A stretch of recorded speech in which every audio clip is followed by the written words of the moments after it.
Hey, Katie here with the Exam Marker Video Diary. Today I want to cover off on two very quick and simple, yet highly effective and very immediately actionable strategies and tips that students can do in their exams, no matter what their subject, what type of question they're faced with. Especially this first one will go for short response and extended response answers. The second one can not only be used in exams, but also even when they're writing essays and assignments. I've actually been coaching some students recently in my next level coaching sessions around this exact point. So it really shows how all of these things, all of these strategies, all of these techniques really are universal. They work in essays, they work in assignments, they work in classwork, they work in homework, they work in exams, including external ATAR exams.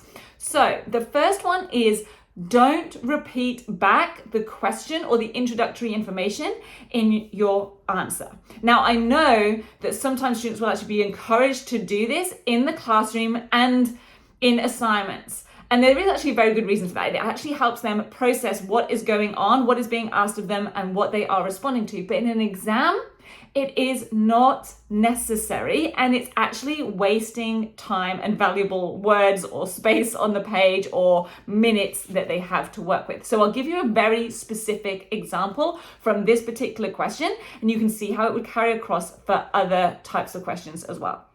So the question, the stem of the question, that's the introductory part of the question, says, analyze stimulus 1 to 8 in the stimulus book to make inferences about a geographical challenge arising from the temporary migration of people from blah, blah, blah, blah.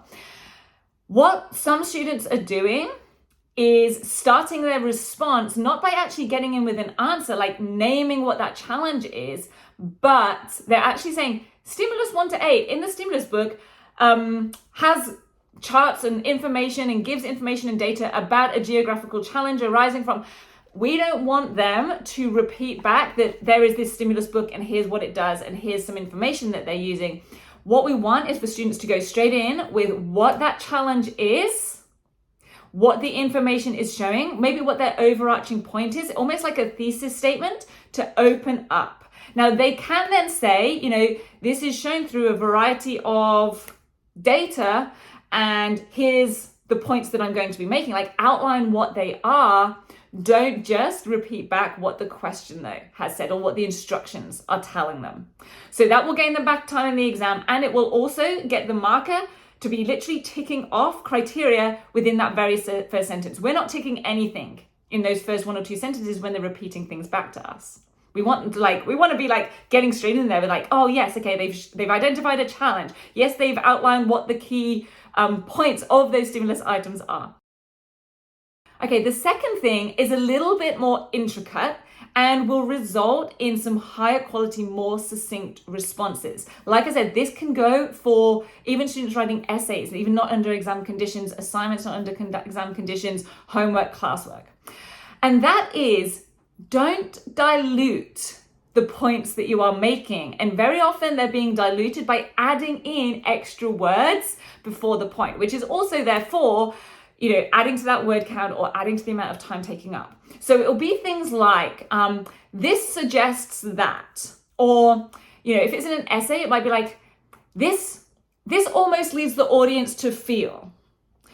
What I would really encourage students to do is just to be very definitive and confident in the points that they are making. So take out that word almost.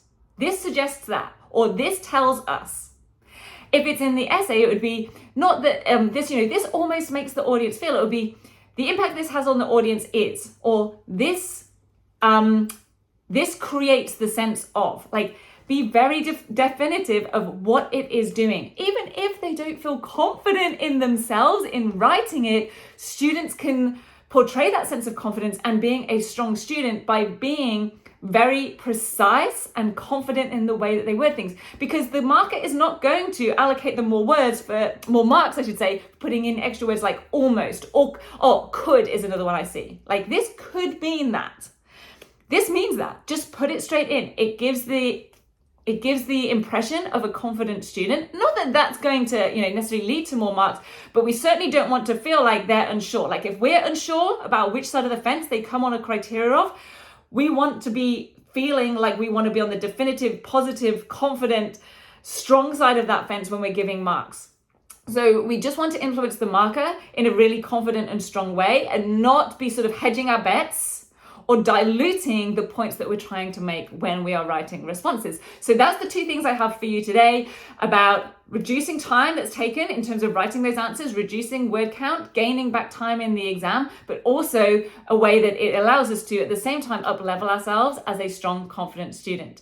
So please let me know your feedback. Send me an email, write me a comment, and let me know if this is helpful.